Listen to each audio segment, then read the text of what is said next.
Would you give your umbrella to a stranger, even if it cost you your job? The rain was coming down hard that Friday afternoon. Grace, already running late, dashed through puddles with her old floral umbrella. When she saw a man standing alone at the corner, completely drenched, something in her heart just wouldn't let her walk past. "Here, you need this more than I do." He barely had time to react. She had already disappeared into the crowd. But the next day, the man showed up again. Only this time, he was the new CEO of the school where she worked. If you're into unexpected love stories, filled with emotional twists and hearts learning to love again, hit that subscribe button, give this a like, and share it with someone who could use a little warmth in the rain. The rain was punishing New York, like the sky was trying to wash away the city's rush and exhaustion. Slippery sidewalks reflected the glow of traffic lights, turning everything into a blurry grey mess. Grace quickened her pace, clutching her worn-out floral umbrella in one hand and her beat-up backpack in the other. Class would start in 15 minutes, and she could already picture the coordinator's impatient stare. At the corner of 5th Avenue and 42nd Street, something made her stop. A man stood by the curb, soaked to the bone in a tailored suit, his eyes staring blankly into the distance. He wasn't asking for help. He wasn't shivering. But there was something about him, broken, like he was waiting for more than just the light to change. Grace hesitated. She thought about being late, about the scolding that was definitely coming, about her wet bangs sticking to her forehead. But her body moved before her logic could say a word. She reached out the umbrella, as if offering the world a quiet kind of shelter. "You need it more than I do right now," she said softly, with a gentle smile, like she was giving away something precious without expecting anything in return. He blinked, startled. For a split second, the sharp lines on his face softened. His expensive suit was ruined, his hair dripping with rain, but his eyes, usually cold and calculating like a man who's always in control, seemed to thaw. He took the umbrella slowly like it was made of porcelain. "Thank you," he murmured, but she was already gone. She ran off through the storm, her shoulders getting soaked, her heart strangely warm. She didn't look back, and maybe that's exactly what got to him. He stayed there, holding that ridiculously colorful umbrella. Something inside him, a part used to building walls, felt for the first time a crack, like someone had touched a piece he'd locked away for years. People rushed by, taxis splashed dirty water onto the sidewalks, horns blared in every direction, and no one noticed what had just happened. But for that man and that woman, something silent had been planted. Grace arrived at school soaking wet, but oddly light. She had no idea that one small gesture would echo louder than she could imagine, and that the man on the corner wasn't just another stranger. He was Ethan Morgan, the new CEO of the school. Grace rushed through the school doors, her hair dripping, her heart still racing. The kids welcomed her with wide smiles and soggy hugs, but the coordinator didn't look nearly as thrilled about her late arrival. "You really need to start prioritizing your job, Grace. We're supposed to lead by example." She just nodded, saying nothing. "How do you explain that you chose to get soaked just so someone else wouldn't drown in their own storm?" In the teacher's lounge, tension lingered in the air. Rumors about the school being sold buzzed in whispers and nervous glances. Grace tried to focus on her daily tasks, but her mind kept drifting back to the man in the rain. Who was he? The way he held that umbrella, like it was the first gift he'd ever received without strings attached. Meanwhile, across the city, Ethan Morgan stood in his glass and marble penthouse, holding a floral umbrella that looked absurd in such a sterile space. It was almost laughable.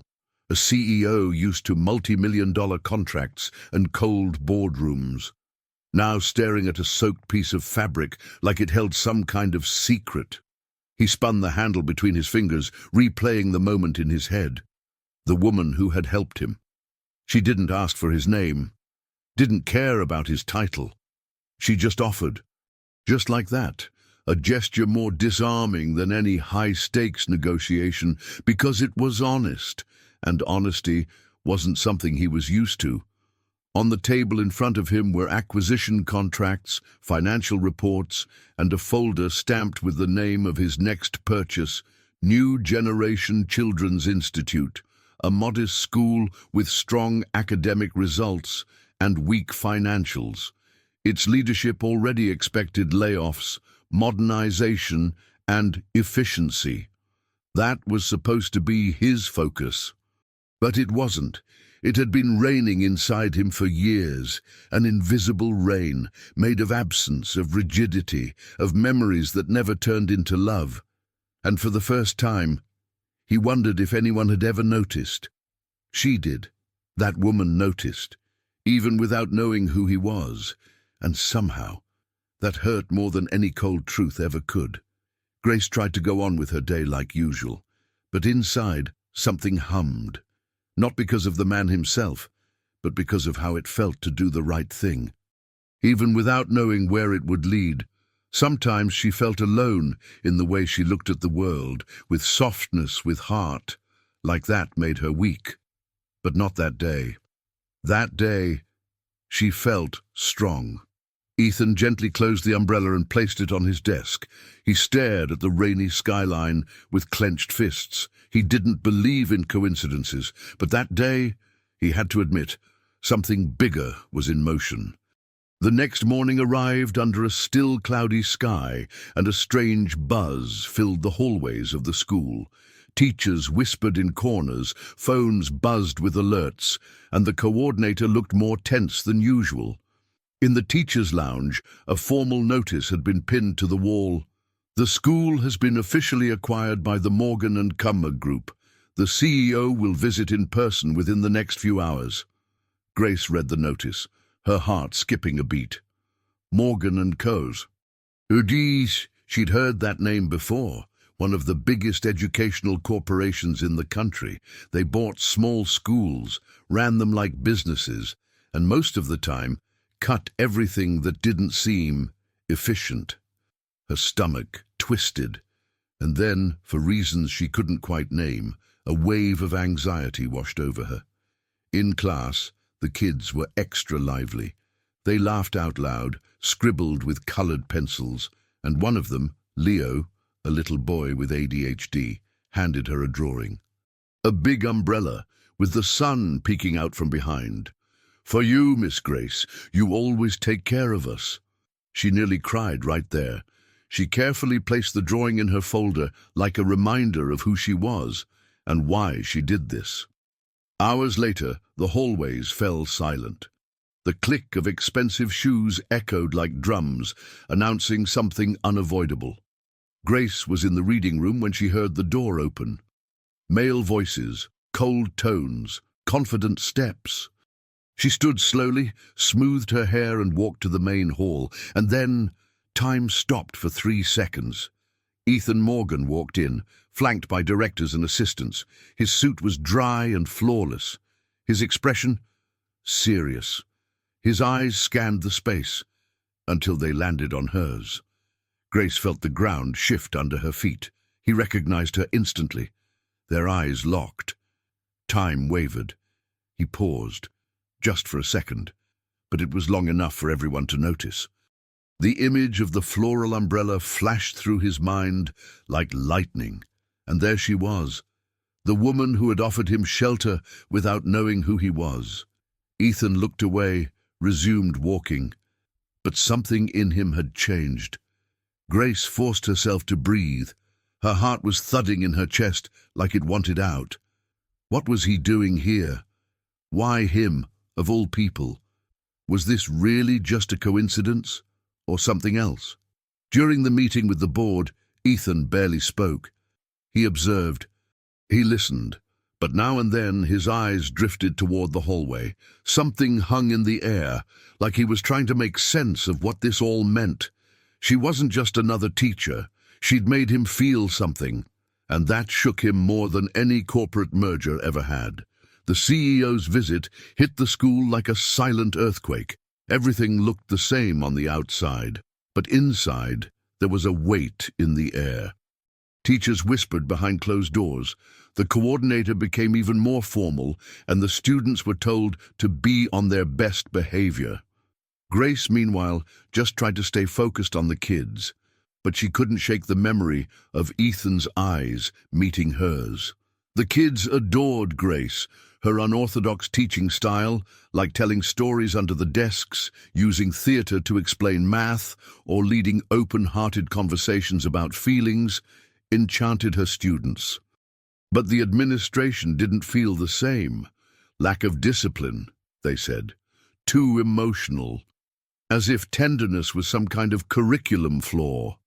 Ethan heard these comments in a private meeting. She's well-liked, but doesn't align with the results-driven model we want. That teacher is way too emotional for our strategy. He didn't respond. Not right away. But the words stuck with him. Too emotional. That's what they used to say about his mother before she vanished into the demands of the market and perfectionism. Over the following days, Ethan started watching Grace from a distance. Not out of curiosity, but discomfort. There was something about her that challenged him. Her softness, her dedication, the way she smiled at children like she was healing the world one small moment at a time. She didn't make sense in his corporate world, but maybe that's exactly why he couldn't look away. Grace noticed too. The CEO started showing up in the hallways. Sometimes he quietly observed her classes. Other times he'd stop and study the children's artwork on the walls. He never smiled, but his face questioned things. One day, she saw him standing still, just staring at Leo's drawing, the umbrella with the sun behind it. He didn't move for minutes. It was like he was trying to read something hidden in the lines. The coordinator started to get uncomfortable. "You're drawing too much attention, Grace. The board is watching," she sighed. As always, her choices seemed out of place in a system that only measured results. But how do you teach without caring? How do you care without getting involved? She didn't know how to be any other way, and she didn't want to. For the first time in years, Ethan started to doubt his own convictions. He was used to cutting what didn't turn a profit. But standing there, watching a teacher who challenged numbers with kindness, something inside him whispered that maybe there was value in the unseen, in what can't be measured, in what can't be calculated. That afternoon, as Grace held class under the big tree in the courtyard, children reading aloud stories about courage, Ethan stood at the window watching her.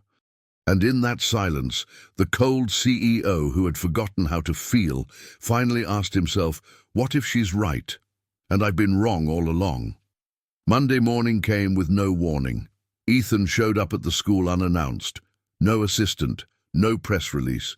He wore a navy blue blazer without a tie and carried a simple folder under his arm. He walked the hallways in silence, no longer scanning for flaws, but for signs of life. Something in his eyes had shifted, less calculating, more awake. Grace spotted him through the classroom window and felt a chill run through her. It wasn't fear. It was that kind of restless feeling that only shows up when someone shakes the ground beneath your certainties. She kept reading to the students, but felt his gaze on every word, as if each sentence was revealing something he'd never been able to name. When class ended, Ethan was waiting outside. "There's a cafe around the corner. Want to go?" She hesitated, caught off guard by the invitation, but said yes. They walked together in silence. He held the door for her, a gesture from another time. They sat at a small table in the corner, away from curious eyes. "Do you always act like that?" he asked, looking straight at her. "Like what? Like the world's still worth saving?" Grace smiled, stirring her coffee slowly. "Isn't it?"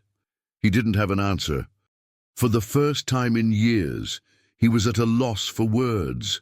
Ethan thanked her, for the umbrella, for the kindness, for what it had meant. "You treated me like a human being, even without knowing who I was. I think it's easier to be human when we don't know what someone represents," she said. Her words hit hard, and that's when he realized the world he built had made him powerful, but never whole. And here, in front of this ordinary woman, he felt seen, and maybe for the first time, forgiven for being broken. The conversation drifted without rush. They talked about the kids, the struggles in education, the dreams she'd carried since she was a little girl. Ethan leaned forward as he listened, like hearing a new kind of music. Grace studied him too, noticing the kind of tiredness that didn't come from work, but from a life that demanded too much and gave too little in return. When it was time to leave, he held out his hand, a simple gesture but full of intention.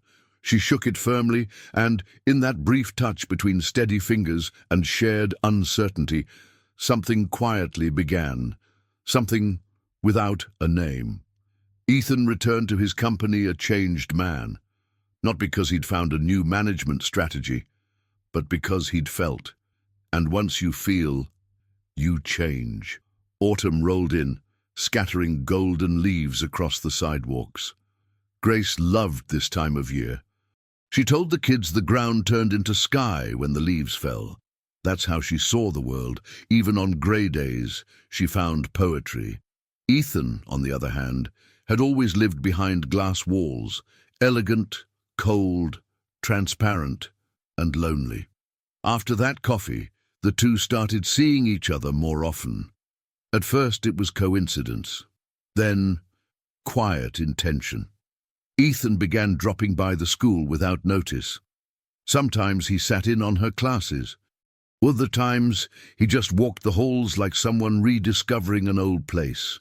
Grace never asked why he came, and he, out of pride or fear, never explained. One golden afternoon, she invited him for a walk in the park after school. He agreed. They walked side by side through trees, past children playing and mothers calling names. Grace spoke, as always, with calm enthusiasm, telling stories about her students, one who had just learned to spell courage, another who drew a castle for the mom who cleaned office bathrooms at night. Ethan listened in silence, hands in his pockets. There was something in her voice that disarmed him. It wasn't a speech. It was care. And in the world he'd been raised in, care was a luxury no one ever taught him how to use. Grace paused near an empty swing and smiled. "This is where I sit when the world feels too heavy," she said. He watched her sit, the leaves swirling around her, and wondered how someone so light could carry so much. Back at Morgan & Co., the whispers were growing louder. The CEO's acting different. He's been distant. Rumor is he's falling for some teacher. Ethan heard the chatter and didn't care. For the first time, he didn't feel alone at the top. He felt curious. He wanted to stay, and that was terrifying and addictive. Grace, on her end, was just as confused. She knew she was getting involved, but not with the CEO, not with the rich man. She was getting closer to the one who, even behind walls, had started listening to stories like they were shelter. She didn't want to change him. She just wanted him to realize that he could be more than what the world expected him to be. That night, Ethan dropped her off at home and stood watching as she walked inside. When the door closed, he leaned against his car and shut his eyes. For the first time since he was young, he felt like he wanted to come back, not to the company, to her. The news spread like wildfire through dry grass. The CEO, reserved, rational, known for his cold, calculated decisions, was involved with a teacher. The rumors reached the executive board laced with the bitter taste of scandal. And when power and affection mix, the corporate world narrows its eyes and bares its teeth. Ethan was summoned to an emergency meeting. Closed room, cold voices, blank faces. "We're concerned about your objectivity, Mr. Morgan. Relationships with staff compromise your leadership." He listened in silence, fingers laced on the table, his face unreadable. But inside, something very different stirred, not the blind rage of ego, but a sharp, clear anger. The kind that comes when you finally understand the value of what you have and what you're about to lose. That same day, Grace was called into the coordinator's office. No formal accusations, just thinly veiled warnings. You need to maintain professional boundaries, Grace. We're reviewing your contract. She didn't argue. She knew this was bigger than her classroom. It was an attempt to silence what didn't fit, to prune a flower that dared to grow through the cracks. Later that afternoon, Ethan walked into the school again. No suit, no entourage. He went straight to the room where Grace was still grading papers. She looked up. He said only, "They want to get rid of you." She lowered her gaze, sad, but not surprised. "It comes with the territory." "No, Grace, this doesn't come with what's right." The next morning, the boardroom was packed. Directors, shareholders, attorneys. Ethan entered, dead serious. No waiting for questions. He held something in his hands, the old floral umbrella. He opened it right there in front of everyone. Silence, then a few restrained chuckles, but no one dared interrupt. "This woman gave me this, without knowing my name, without knowing my title, without knowing what I could give her in return. She is everything this company forgot how to be: human, present, brave." He paused, locking eyes with every director around the table. "If you go after her, you go after me." A brutal silence fell. Then murmurs. No one saw it coming. Ethan, the man who always put profits first, now laid his heart on the table, and with it, the very foundation of the company began to tremble. Grace heard about the scene through the shaky voice of the coordinator, who stepped into her classroom in the middle of a lesson, holding a handwritten note. "You're not alone in this fight anymore." She read it and cried. The kids rushed to hug her, not understanding what was going on, but feeling it all the same. That night, Ethan didn't go back to the company, didn't return to his glass and marble penthouse. He got in his car and drove aimlessly through Manhattan's cold streets, like someone trying to escape something they knew deep down lived inside them. He pulled over near a quiet, dark park, sat on a wet bench, stared into the night like he was waiting for an answer that would never come. That's where Grace found him, hours later. She hadn't called, hadn't asked. She just knew. When she approached, he didn't even look up. He just felt her there, like light cutting through fog. "I had a feeling I'd find you here. I didn't even know I was coming here," he murmured, barely audible. She sat beside him, didn't say a word, just shared the silence, the kind of silence that heals more than noise ever could. After a long pause, Ethan spoke. For the first time, not as a CEO, but as a lost boy trying to understand the hollow inside him. "My mom was a teacher, just as dedicated as you." Grace turned her face slowly, eyes soft and alert. "She left me with my father when I was 7. Said she needed to find herself, but she never came back." His hands clenched in his lap, like he was holding back pain so it wouldn't spill through his fingers. "Since then, I decided feeling was weakness. That emotion was just a hole waiting to swallow you." Grace didn't speak right away. She just picked up a dry leaf from the ground and twirled it between her fingers. "You know what I've learned from the kids," she said gently. "We don't have to be strong all the time. We just need to know who we can lean on when we're not." And she placed the leaf in his lap, a small gesture, but filled with truth. Ethan drew a deep breath. "I built an empire, Grace. I did everything the world asked of me. But all these years, no one ever gave me anything without wanting something back. Until that day, the day it rained." She looked at him, and her eyes said what her lips didn't have to. "I see you." For a long time, they sat in silence. The wind blew gently. The trees swayed like silent witnesses to the scene unfolding on that empty bench. And when Ethan finally turned to her, eyes glassy, voice trembling, he whispered, "I'm afraid that I'm someone no one could ever truly love." Grace took his hand, squeezed it. "Then you're talking to the wrong person. Because me, I'm not afraid to feel." The hug that followed wasn't romantic. It was urgent.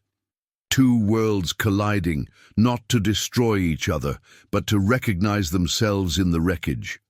The next morning, the Morgan and Curran building woke up under a grey sky, heavy with the threat of a storm. But inside, the real pressure came from a different kind of cloud. The executive board had convened for yet another vote. The agenda. Grace's future at the school, and, indirectly, Ethan's authority as CEO. Ethan arrived alone. No legal team, no advisors, just one object in hand, the old floral umbrella.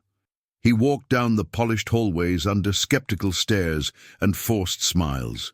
Each step echoed like a warning. He wasn't backing down. The room was packed.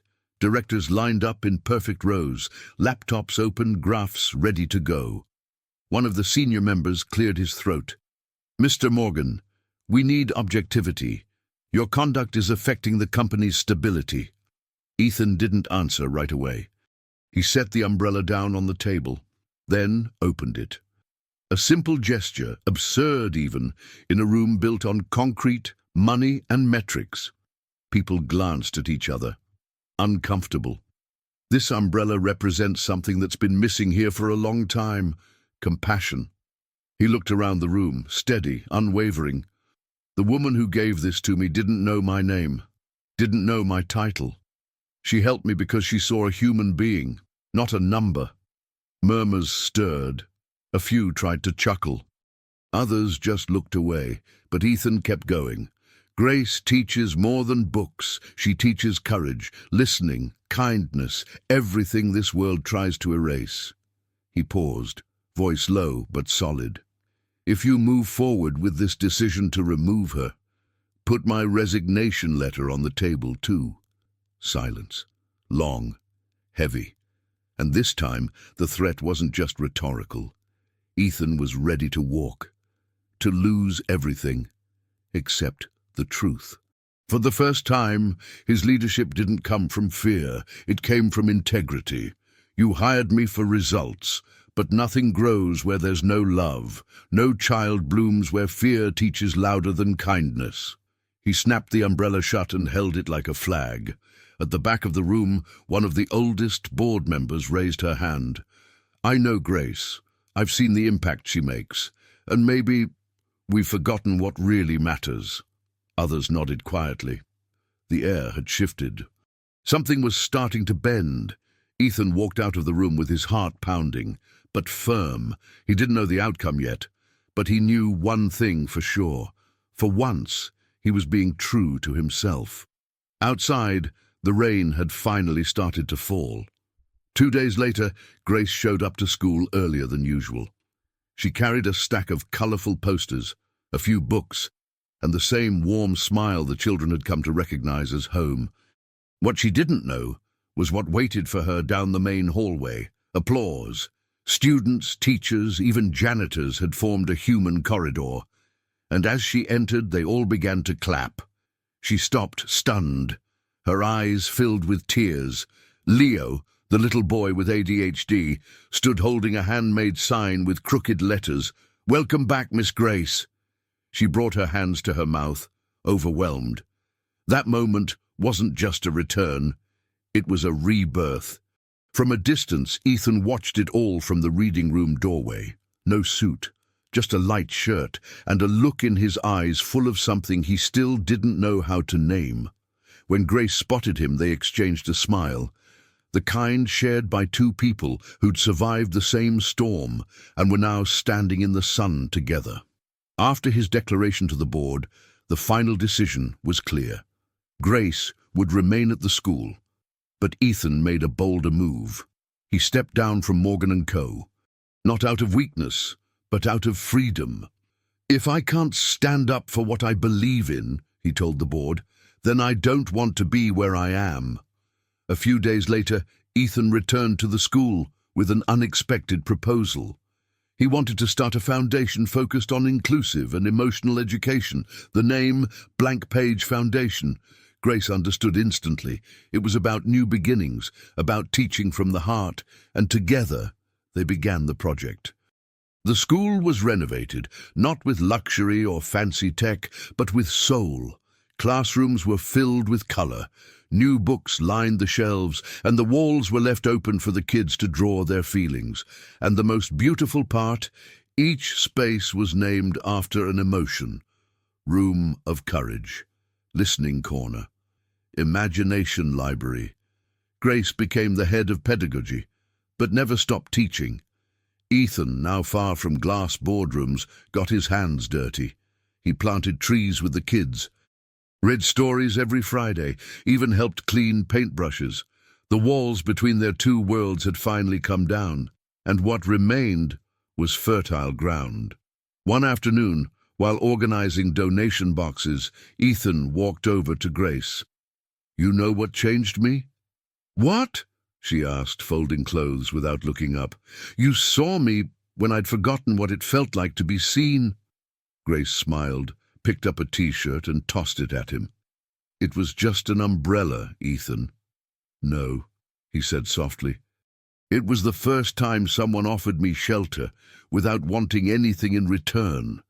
Outside, the rain began again, but inside, it felt like each drop was washing away the broken pieces.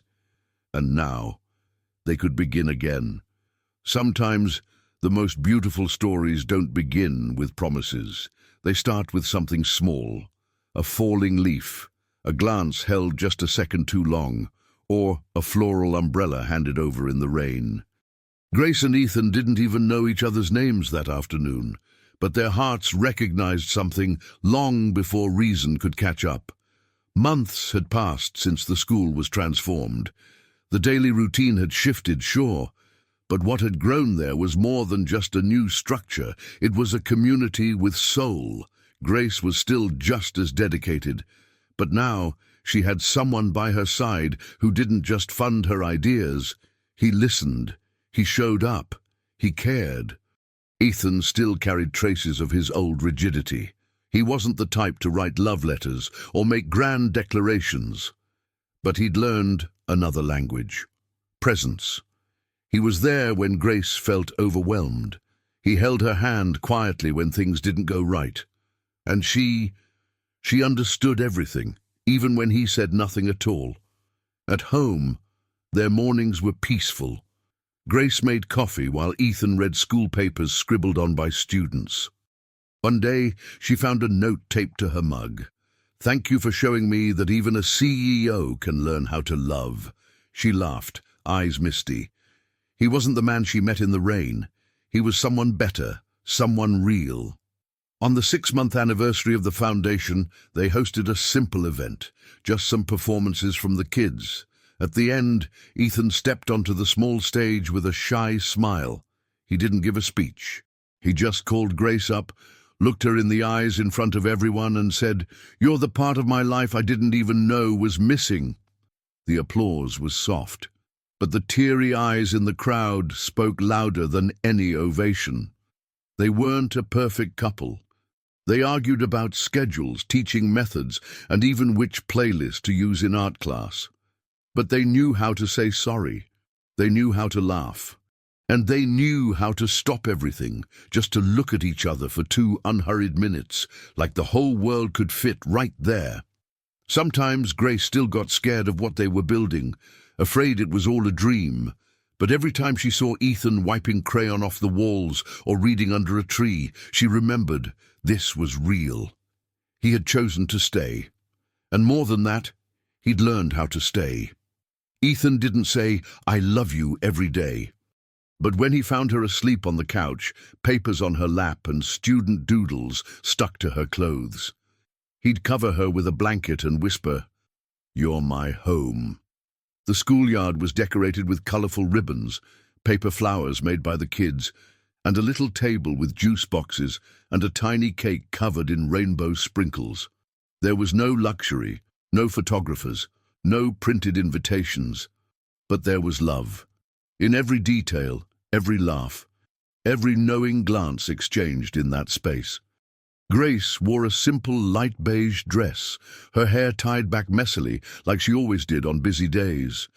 Ethan wore a light blue shirt, sleeves rolled up, and in his hands the same floral umbrella that had changed everything. The children stood in a line, singing a welcome song they'd written themselves, not for guests, but for love. There was no priest, no judge, just Leo, their restless little student, standing proudly with a piece of paper saying, "Today is Miss Grace and Mr. Ethan's wedding, because they take care of us, and now they're going to take care of each other." Everyone laughed and cried at the same time. Ethan looked at Grace with gentle eyes. "You gave me this," he said, lifting the umbrella, "without knowing who I was. You gave me shelter before I even knew I was standing in the rain." She smiled, eyes glistening. "And I'd do it again, even without knowing, because sometimes you have to choose to get wet to remind someone they still deserve the sun." They exchanged paper rings, handmade by the kids during art class. The "I do" was quiet, but the hug that followed was so long. It seemed to gather every storm, every silence, every sacrifice they had made to get here. When the ceremony ended, Ethan opened the old umbrella and held it above them, even though it wasn't raining. "Just in case," he whispered. Grace laughed. "Doesn't matter. We know that if it rains again, we've got shelter in each other now."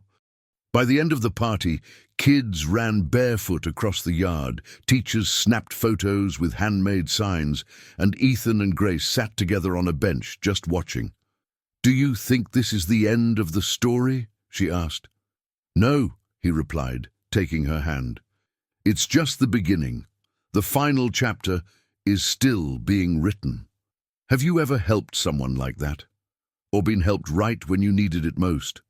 Share your story down in the comments. We'd love to hear from you. And don't forget to like, subscribe, and share this story with someone who still believes in the rain and in umbrellas that change lives.